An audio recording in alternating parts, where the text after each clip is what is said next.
오늘 본문 말씀을 통해서 반신앙의 결과라는 제목으로 하나님의 말씀 증거하겠습니다. 여기서 말하는 반이라고 하는 것은 절반을 의미하지 않고 반대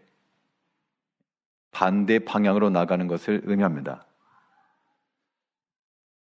예전 병자호란 때 그 남한산성에서 끝까지 버티면서 우리가 오랑캐와 화친할 수 없으니 끝까지 싸웁시다 라고 했던 그런 척화파가 있었고, 지금은 무모하니 후위를 도모합시다, 화친을 주장했던 화친파가 있었습니다.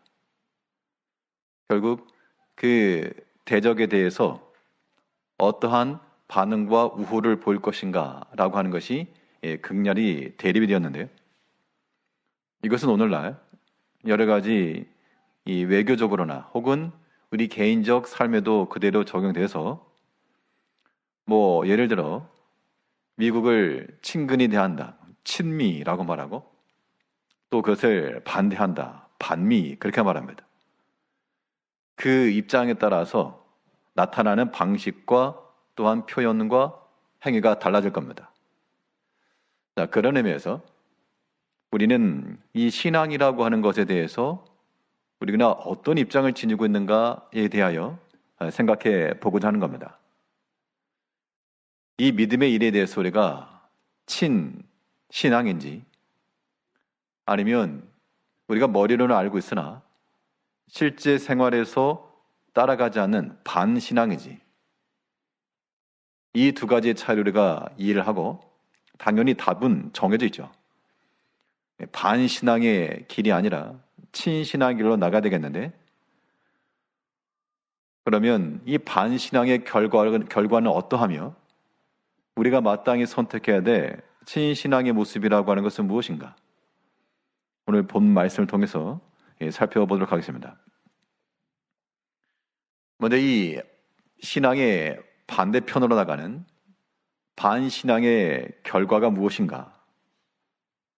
오늘 본문에서 보여주고 있는 바는 이 반신앙은 말씀의 자리에서 이탈하게 된다는 겁니다.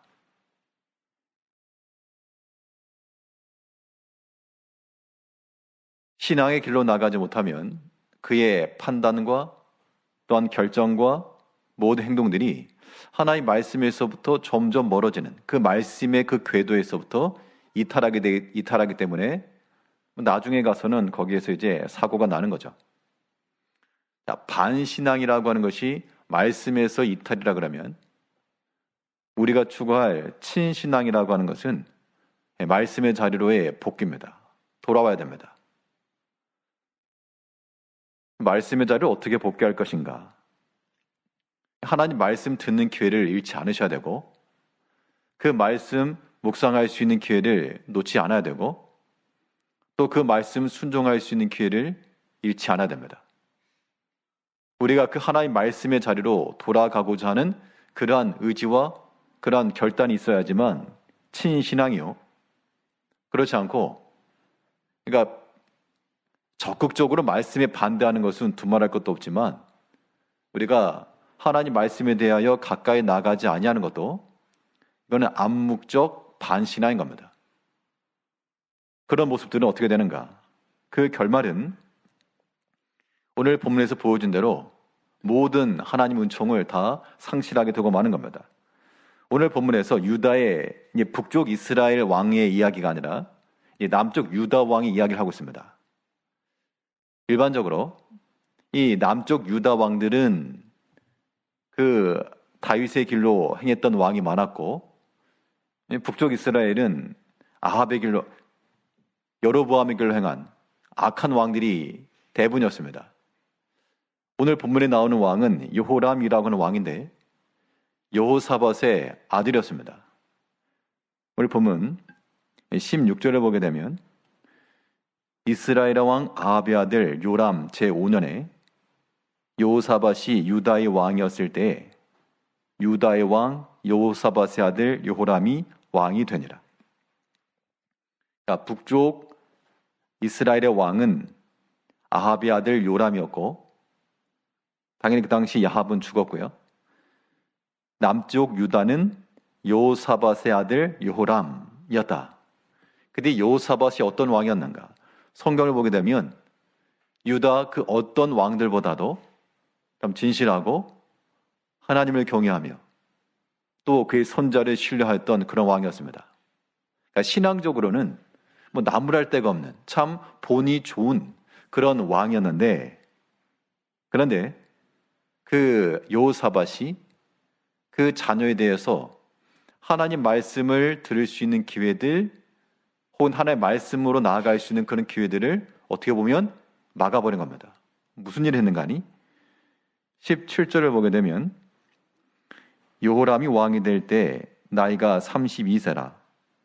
예루살렘에서 8년 동안 통치하니라. 그가 이스라엘 왕들의 길을 가서 아합의 집과 같이 하였으니 이는 아합의 딸이 그의 아내가 되었습니다. 그가 여호와 보시기에 악을 행하였으나.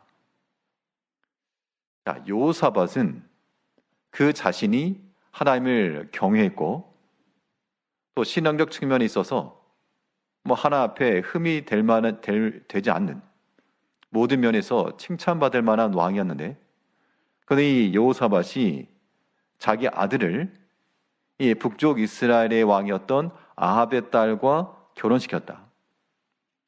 외교적으로 북쪽 이스라엘과 남쪽 유다가 전쟁 가운데 있었기 때문에 서로 혼인을 맺고 이렇게 가정을 꾸렸다는 것은 전쟁의 위험을 좀 막겠다라고 하는 그러한 전략적 판단이 있었을지 모르는데, 어떤 면에서는 그것이 하나의 유익이 됐지만 중요한 것은 그의 아내가 그러니까 아합의 딸이라는 얘기는 결국 아합의 아내가 이세벨이었죠. 이세벨이 참 대단한 사람이었는데, 여기 대단하다라고 하는 것은 참 보통이 아니었다 그 얘기입니다.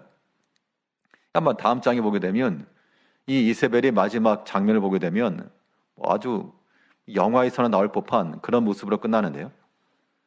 그 참 독하고 그의 하나님을 반대하는 그러한 완고한 그런 입장 가운데서 아무튼 그 어머니로부터 배운 거죠. 아합의 딸이니까 이세벨의 딸이기도 하죠. 그 딸이 보통 어머니와 엄마와 그런 교류가 많고 그 어머니의 하는 것을 많이 듣고 배웠을 거니까 그 아합의 그래도 일말 남아있는 여호와의 신앙보다 그 이세벨을 따라서 우상을 섬기고요, 이방신을 따라가고 하나님이 기뻐하지 아니하는 일들을 하는 것을 그도 봤고, 그 이제 남쪽 여호람의 아내가 되었어도, 왕의 아내가 되었어도 여호와의 길로 행하지 아니하고 오히려 자기가 보고 들었던 것을 그대로 행하면서 그 남편이었던 여호람에게까지 그러한 하나님 알지 못하는 악한 길을 가게 만들었다는 겁니다. 그러면 이 여호사밧은 왜 그렇게 했을까?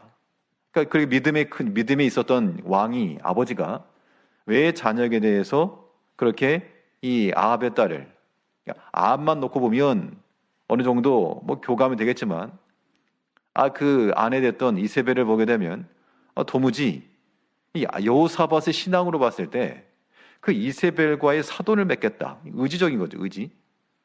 그가 얼마만큼 하나님을 대적하고 또 하나님의 선자들을 박해했으며 뭐 백성들로 하여금 하나님 앞에 바로 거하지 못하겠는데, 그것을 몰랐을 리가 없을 여호사밧이 그의 아들을 그 이세벨의 딸의 아내로 맞아주었다. 이 본문을 묵상하면서 오늘날 저를 포함해서 우리 오늘날 모든 성도님들의 또 한편의 모습이 아닐까라고 하는 생각도 해보았습니다. 이 자리에 계신 분들도 우리 개개인의 신앙을 논할 것 같으면 다 하나님을 경외하고 또 모든 면에 있어서 말씀대로 살려고 노력들 하시죠. 또 성경에 허락하지 아니한 것이면 내가 하지 않겠노라 말하고, 하나님의 말씀대로 아무튼 살려고, 그렇게 100%는 안 되더라도 말씀대로 살려고 노력을 하시는 그런 면이 있을 겁니다. 그런 측면에서 여호사밧이 가지고 있었던 여호와 경외하는 신앙들이 있다는 얘기죠. 그런데 그가 그렇게 개인의 믿음이 있고 하나님을 경외했음에도 불구하고 그 자녀에 대한 선택을 보니까 하나님의 말씀에 대한 책임을 다하지 못하고 그가 그 자녀에 대해서는 좀 말씀을 엄격하게 하지 못한 것 같습니다. 사람의 생각을 따라서 아마 자기가 믿음이 있으니까 커버할 수 있겠다, 뭐 그런 마음을 가졌는지 어쨌는지 알 수는 없으나 그 자녀에 대해서는 하나님 말씀대로 살 수 있는 그런 길, 그런 것들을 만들어 줄 필요성이 있었을 것인데 오히려 그것에 반하는 것을 하고 말았고, 이건 1차적으로는 이 여호사밧에게 있어서 원인을 찾을 수가 있겠고요. 또 한편으로는 이 여호람 자신이 그런 신앙이 없었다, 그런 얘기입니다. 그럴 수도 있지, 그런 문제가 아니라 오늘날 우리로 표현하게 되면 뭐 그럴 수도 있지, 우리는 보통 그렇게 말하죠.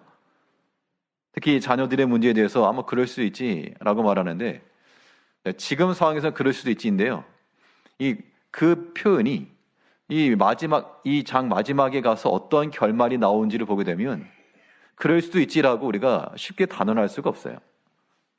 그러니까 여호사밧의 아들 요호람, 여호사밧의 아들 요호람에 대해서 뭐 그럴 수도 있지. 근데 그 결말을 보게 되면 이제 우리의 자녀들 있을 거 아닙니까? 나와 나의 자녀들, 이 관계성 속에서도 여호사밧 그 부모 신앙을 좋았는데 그 자녀들에게 믿음으로 나아갈 수 있는 길을 제시하지 못하고 도리어 그 아들들을 위해서 행동한 거죠. 사실은 이 아들 때에 전쟁이 있으면 안 되니까 이 이스라엘과 좀 화친을 맺자, 어떤 인간적 생각이 앞섰던 게 분명합니다. 분명 자식을 위해서 하는 것이었는데 그것이 도리어 그를 믿음의 길에서부터, 말씀의 길에서부터 멀어지게 만들었고 이탈케 했다는 겁니다. 그러면 그것은 결과적으로 자녀를 사랑한 게 아니었죠. 그러니까 이거 그럼 어떻게 합니까? 가정을 꾸려가지고 자기들이 알아서 사는데 어떻게 합니까? 어떻게 할 수가 없죠. 그 전에 이러한 선택이 있었던 것이 하나의 원인이었던 것이고, 그때 그러한 결정이 이루어지기 전에 우리가 어떤 책임을 가지고 있다면 부모로서의 책임이든지 혹은 우리 기성세대로서의 책임이든지 우리가 하나님의 말씀에서 이탈하지 않도록 그 말씀의 길로 나아갈 수 있는 환경을 조성해 주는 것, 이것이 우리에게 필요하다는 겁니다. 반신앙으로서가 아니라 친신앙의 길로 나아가기 위해서 우리 어쩌든지 하나님께로 가까이 나가는 우리 개인의 신앙도 중요하고요. 또 그렇게 하나님께로 가까이 나아갈 수 있는 그런 기회들을 우리가 자꾸 제공해 줄 수 있는 것이 물론 개인 가정에서의 문제뿐만 아니라 또 우리 교회 공동체 내에서 모든 성도들이 믿음 쓸 수 있고 또 우리 다음 세대들이 믿음으로 나아갈 수 있는 그런 기회를 제공해 주는 것은 무엇보다 중요한 일이 될 것입니다. 그렇게 해서 하나님께로 나아가는 법, 하나님 섬기는 법을 배우고 또 말씀 묵상하는 법을 배우고 기도하는 법을 배우고 또 복음 전하는 법을 배우고 이런 것들이 친신앙의 열매가 되는 겁니다. 그렇지 않으면 우리가 다음 세대를 위해서 좋은 것을 준비해주고 또 많은 것을 베푼다 해도 거기에 하나님의 말씀이 들어가지 못하면 다 세상의 것과 다를 바가 없고요. 그 결말이라고 하는 것은 썩어지고 말 것입니다. 특히 오늘 본문을 보게 되면 그 16절에서요. 이스라엘의 왕 아합의 아들 요람 제5년에 여호사밧이 유다의 왕이었을 때 유다의 왕 여호사밧의 아들 요람이 왕이 되니라. 16절 조금 이상한 부분이 있으면 한번 찾아보시죠. 자, 북쪽의 왕은 아합의 아들 요람.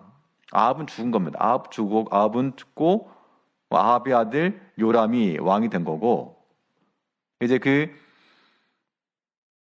유다의 왕은 여호사밧이 유다의 왕이었을 때 여호사밧의 아들 요람 왕이 되니라. 왕이 두 명인가?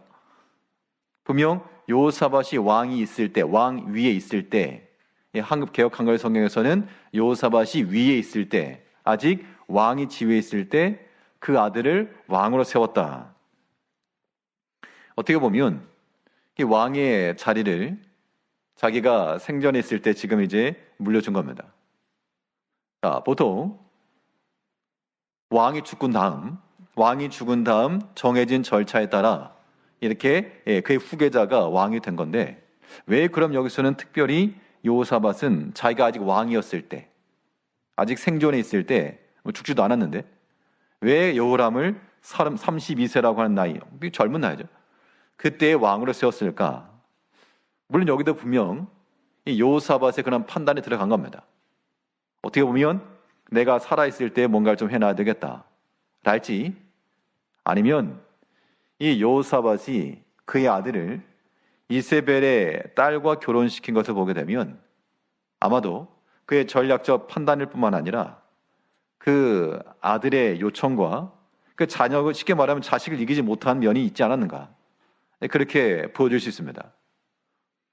어떻게 보면 이 왕위를 속히 달라라고 요구했을지도 모를 일이고요.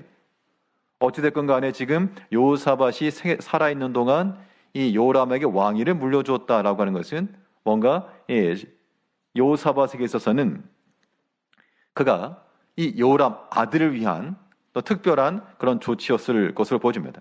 그러니까 아들을 생각했죠, 당연히. 이 요람, 이 아들을 생각해서 아끼는 마음을 가지고 아마 이런 조치를 취했을 것인데, 그런데 어떻게 보면 이 왕으로서의 갖춰야 될 자격이라고 하는 것이 단지 왕이 되었다 그런 게 아니라 이 왕권으로 행사할 만한 그런 경험치와 역량을 갖춰야죠. 하나님께서 다윗을 왕으로 기름 부어 세우셨으나 당장 왕궁에 앉히신 게 아니라 광야에서 연단받게 했습니다.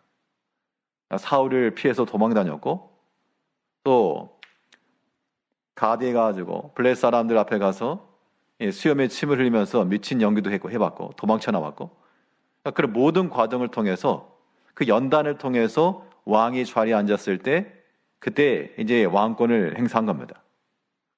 100% 완벽하지 않았지만 만들어진 그런 과정, 연단의 과정이 있었다 그 얘기입니다. 근데 지금 이 여호람은 그러한 과정은 없었을 것이고요. 당연히 왕궁에서만 자랐을 거니까. 그 상황 가운데서 그 아버지는 또한 그 여호람 자기 아들을 생전의 왕으로 삼아주고, 그렇기 때문에 여호람에게 있어서는 하나님 말씀에 대한 필요성, 그런 걸 못 느꼈겠죠. 왜냐하면 자기는 태어났을 때부터 왕의 아들이기도 했고, 이미 아버지가 계심에도 불구하고 왕이 되었고, 그렇기 때문에 보통 아버지가 죽은 후 나이 어린 사람이 왕이 되게 되면 나이 많은 신하들이나 또 중신들이 어떻게 보면 세력을 쓸 수 있겠죠. 나이 어린 왕이 자기 뜻대로 할 수 없고 다 그런 움직임 힘 속에서 어떻게 보면 힘을 잃을 것인데, 아버지가 아직 현역에 계시니까 그 아들에 대해서 누가 터치를 할 사람이 없고 또 떠오르는 권력이기 때문에 반대할 사람도 없고, 이런 면에서 이 여호람은 하나님 말씀에 순종하며 연단받을 만한 그런 기회를 얻지 못한 게 분명합니다. 그런 의미에서요, 우리가 세상이 말하는 대로 무조건 좋은 것만을 준다고 해서 그것이 다 사랑이냐, 자식 사랑이냐, 그것만 아닐 것 같고요. 하나님 말씀을 지킬 수 있고 또 그 말씀에 순종해 나갈 수 있고, 때로는 연단받을 수 있는, 그 말씀으로 연단받을 수 있는 그런 기회를 주는 것도 반드시 필요합니다. 요셉이 결과적으로는 애굽의 총리가 되었지만 그가 형들에게 팔려가서 또 보디발의 군대장관 보디발의 집에서 누명을 써서 감옥에 갇혔을 때 여호와의 말씀이 저를 단련했다, 그렇게 말했죠. 그런 과정이 있다는 겁니다. 하나님 말씀이 저를 단련하였다. 하나님께서 그렇게 말씀으로 단련되는 과정을 통해서 글을 들어 쓰신 게 맞는데, 여기서 여호사밧은 그의 아들 여호람에 대하여 그런 기회보다 오히려 더 순적한 길을 얻게 했고, 어려움을 당치 않도록 그러한 화친의 길, 사람의 길을 인도했지만 그것 자체가 하나의 말씀의 자리에서부터 벗어나겠다는 겁니다. 이제 우리 모든 성도님들이 택할 일이 무엇인가? 어떻게 하면 더 편하고, 어떻게 하면 더 수월하고, 뭐 그런 것을 찾을 게 아니라 우리 항상 말씀의 자리를 항상 삼아야 되겠습니다. 그 주의 말씀을 들을 수 있는 자리며, 말씀의 자리라고 하는 것은 단순히 뭐 설교를 듣는다 혹은 성경을 읽었다 그런 걸 의미하지 않고, 그 말씀이라고 하는 것이 결국 우리 삶 가운데서 뿌려져야 되잖아요. 씨앗처럼. 그 말씀이 실현되어야 될 장소에서 나타나야 됩니다. 그러니까 주의 말씀에 너는 항상 힘써 기도하라 그랬으면, 기도하는 자리에 들어가는 것이 우리가 말씀의 자리에 들어가는 것이고요. 또 형제를 서로 사랑하라 그랬으면 여러 가지 오해가 있고 다툼이 있고 분쟁이 있는 그때에 서로 사랑하라고 하신 그 주의 말씀을 가지고 내가 용납하고 형제를 용서해주며 그 모든 허물을 사해주고 서로 사랑을 행하는 것, 그것이 말씀의 자리로 들어가는 겁니다. 단지 뭐 사랑하라는 말씀을 들어서가 아니라 그 말씀을 실천할 수 있는 그런 자리들, 그 기회들 우리가 놓치지 말아야 되겠다라고 하는 것이죠.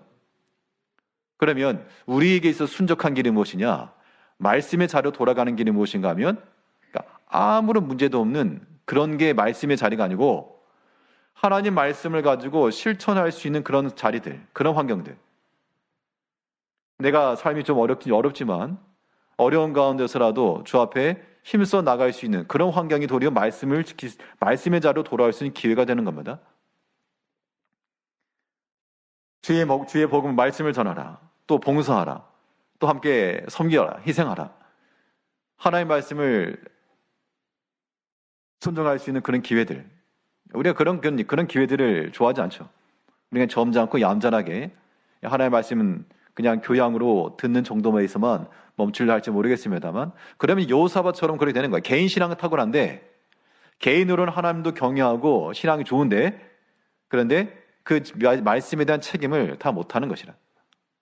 우리 개인적으로 우리 각자에게 적용을 시켜서 내 개인의 신앙뿐만 아니라 그 여호사밧이 그 아들 요람을 말씀의 길로 인도해 주었다 그러면, 이세벨의 아내가 아니라 그 당시 믿음을 잘 지키던 그러한 집에 자녀를 택해서 아내를 주었다 그러면, 아마도 이 요람은 하나님의 말씀에서 떠나지 않고 여호와봇이 악을 행하였다, 그런 호칭어는 받지 않았을 겁니다. 이제 우리가 사람을 생각하는 대로 좋은 길, 편한 길, 그것만 다가 아니라 생각하시고 항상 하나님의 말씀의 그 길로 우리가 돌아와야 됩니다. 그 말씀의 길로 돌이킨다는 것은 거기에 우리 희생이 필요하다는 것이고요. 거기에 우리의 용서가 필요하다는 것이고, 거기에 우리 사랑이 필요하다는 겁니다. 그러한 실천이야말로 우리가 반신앙이 아닌 친신앙의 열매를 맺혀나가는 겁니다. 이러한 모습을 우리가 지녀야 될 줄 압니다. 둘째로 이 반신앙의 결과가 어떠한가? 믿음의 길에서 이탈하게 되면 오늘 본문에서 나오는 대로요, 하나님의 은혜가 약화됩니다. 자, 반신앙의 결과는 은혜의 약화요. 친신앙의 결말은 무엇일 것인가? 하나님 은혜가 강화되는 거죠.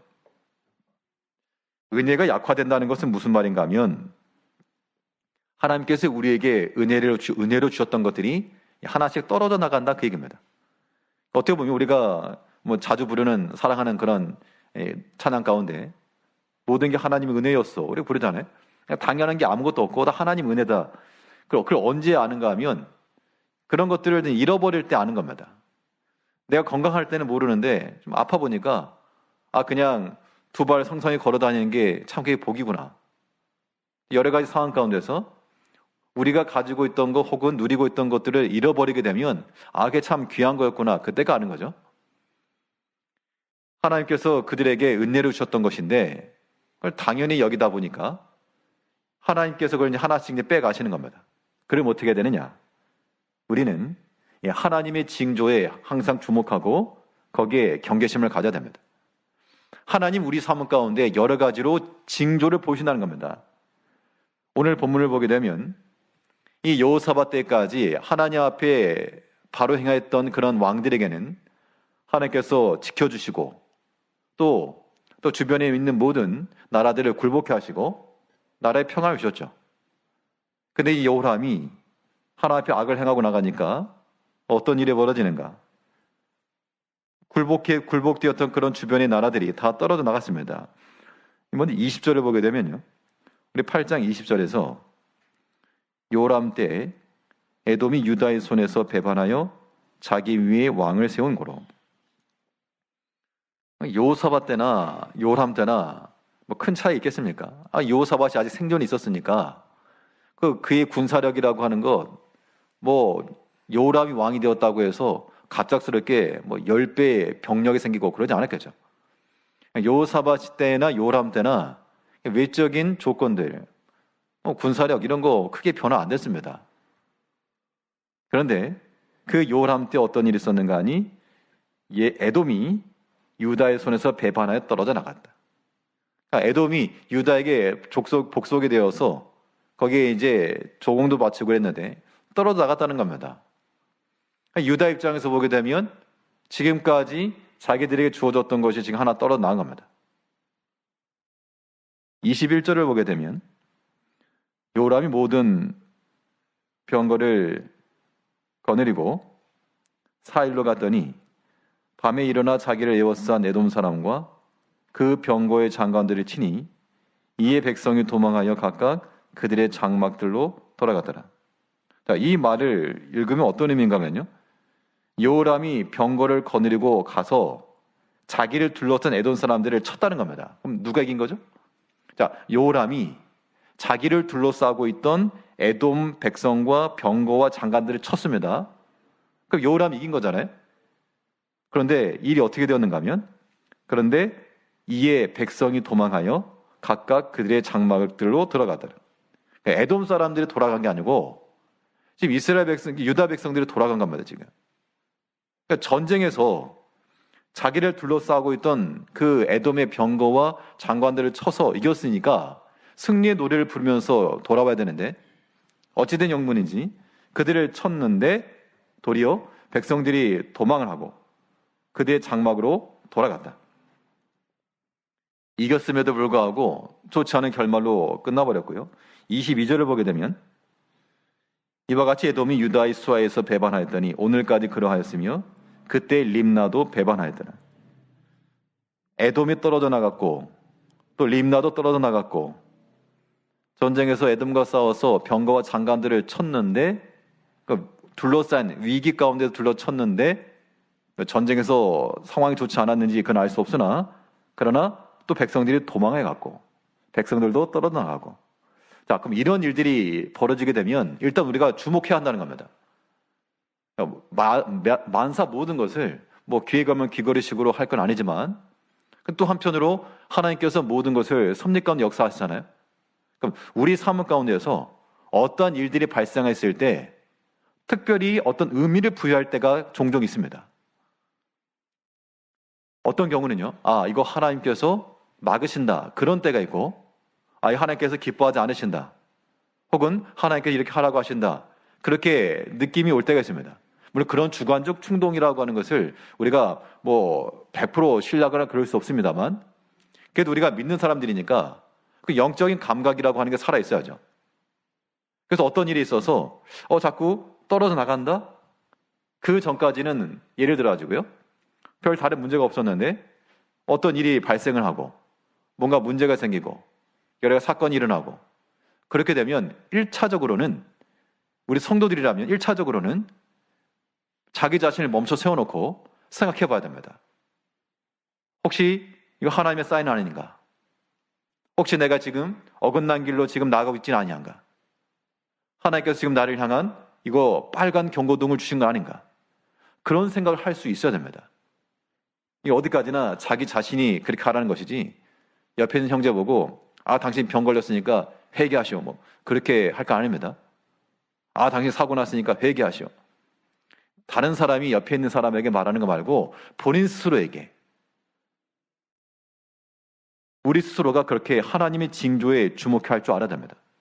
어떤 경우는 자연스럽게 그렇게 떨어져 나가는 경우도 있지만 지금 이 사건에서 몇 절 안 되는 이 절수에서 에돔이 배반하여 떨어지고 림나가 배반하여 떨어지고 백성들이 또한 돌아가 버리고 떨어지고 이런 일련의 사건들을 보게 되면 이거 분명 하나님의 징조다라고 생각하지 않을 수 없다는 겁니다.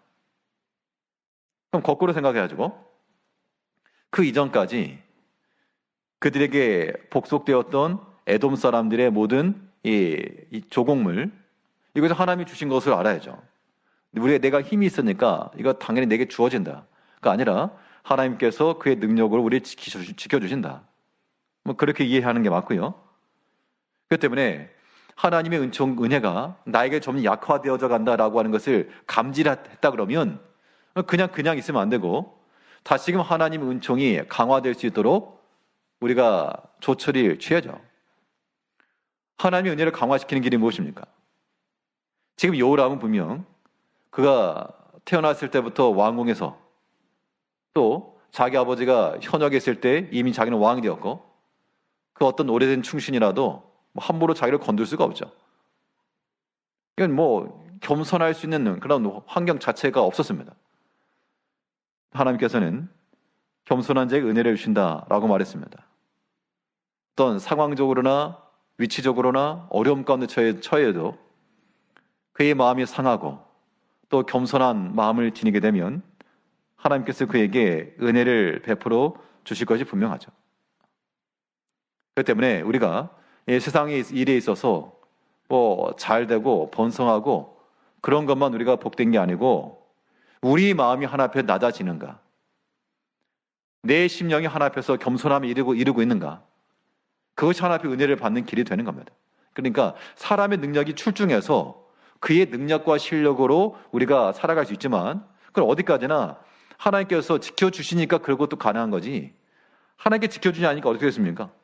에돔 떨어져 나가, 림나 떨어져 나가, 백성을 떨어져 나가. 그러니까 우리가 교만하면 안 되는 이유가 거기 있는 겁니다. 내 힘과 실력에 탁월하더라도 항상 우리 마음은 낮아지고 하나 앞에 겸손하고 언제든지 하나 앞에 나아가고 그런 면들이 우리 가운데 있어야지만 우리가 친신앙인의 모습으로 살아가는 겁니다. 그렇지 않으면 자기 힘과 자기 실력으로 살아갈 때 거침이 없지만 그런 반신앙적 결말이라고 하는 것은 다 상실하는 겁니다. 이제 우리가 하나 앞에서 겸손한 마음을 가지고 하나님의 은혜를 사모해야 됩니다. 그렇지 않으면 어떻게 되느냐? 결과적으로 이 여호람은 어떻게 되었는가 하니 이 여호람은 죽었고 또 그의 아들 아하시아라는 사람도 왕이 되었는데 이 사람도 수물의 왕이 되었습니다. 똑같이 이제 이 자기 신앙의 본이 될 만한 여호사밧도 없고 보고 자란 그런 아버지 어머니 길을 따라서 또 악한 길로 나아가 말았습니다. 나중에 그 또한 죽임을 당하고 말하죠. 하나님을 두려워하지 아니하면 준비된 심판이 있고 하나님을 두려워하며 나가는 자들에게는 예비된 축복이 있는 겁니다. 그러므로 우리가 하나님의 은혜 가운데 살아가는 주의 성도들이 하나님께서 때로 우리에게 여러 가지 사인을 주실 때 우리 멈춰서서 자기 자신을 돌아보면서 내가 믿음 안에서 바로 행하지 못하는 것이 있는가, 회개할 바를 찾아 회개해야 되겠고, 또 하나님께서는 너희가 예물을 드리려고 하다가 형제에게 원망될 만한 일이 있으면 가서 먼저 사과하고 오라 그랬잖아요. 때로 어떤 일에 대해서 믿음의 형제에 대해서 내가 또는 화친과 화목해야 될 것이다 그러면 하나님께서 그것 때문에 때로 사인을 주실 때가 있거든요.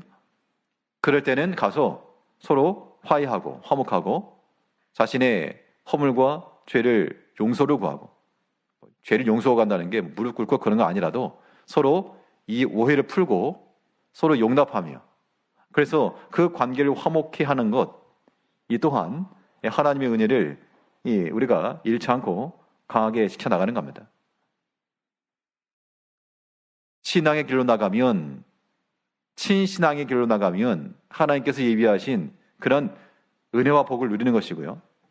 그렇지 않고 이 반대 자리로 나가면 하나님의 말씀의 자리도 다 잃어버리게 돼 있고 또 하나님께서 은혜를 주신 것도 하나씩 상실되게 돼 있고 그럴 때마다 우리가 위기감을 느끼고 지금까지 하나님의 은혜로 살아왔음을 다시 고백하고 그 잃어버린 것이 우리 가운데 큰 아픔이고 참 마음의 상함이라면 이제 더 큰 은혜를 사모하면 되죠. 더 크게 겸손하고 더 크게 낮아지게 되면 그 은혜 받을 만한 그래서 하나님께서 겸손하고 사모하는 자들에게 은혜를 주신다고 약속을 했으니까 하나님의 은혜가 우리 가운데 충만하여 하나씩 잃어버렸던 것들이 이제 하나씩 달라붙고 전혀 생각지도 못했던 그런 곳에서의 하나님의 도우심과 그런 준비하심과 이런 것들로 살아가는 것이 우리 믿음의 성도들의 삶이라고 하는 겁니다. 때로 우리 여러 가지 어려움 가운데 봉착했을 때라도요, 그런 사람의 생각을 가지고 어떻게 수를 쓸까, 이것을 먼저 생각하게 되면 소망이 없고, 그럴 때일수록 오직 하나님께 의지하고요, 하나님 불쌍히 여기시고 긍휼히 여기소서, 피할 길 주시고 또 형통한 길 허락하여 주옵소서, 이러한 간절함의 간청과 간구는 겸손한 거잖아요. 그게 하나님의 도움을 구한 거니까 겸손한 거죠. 그런 마음을 지닌 성도들은 하나님께서 그의 예비해 놓으신 은혜로 붙드시고 또 지켜주실 것을 믿으시고요, 반신화의 길은 우리가 배척하고 친신화의 길로 항상 말씀의 자리로 은혜의 길로 나아가시는 우리 모든 성도님들이 되시기를 바라겠습니다. 기도하겠습니다.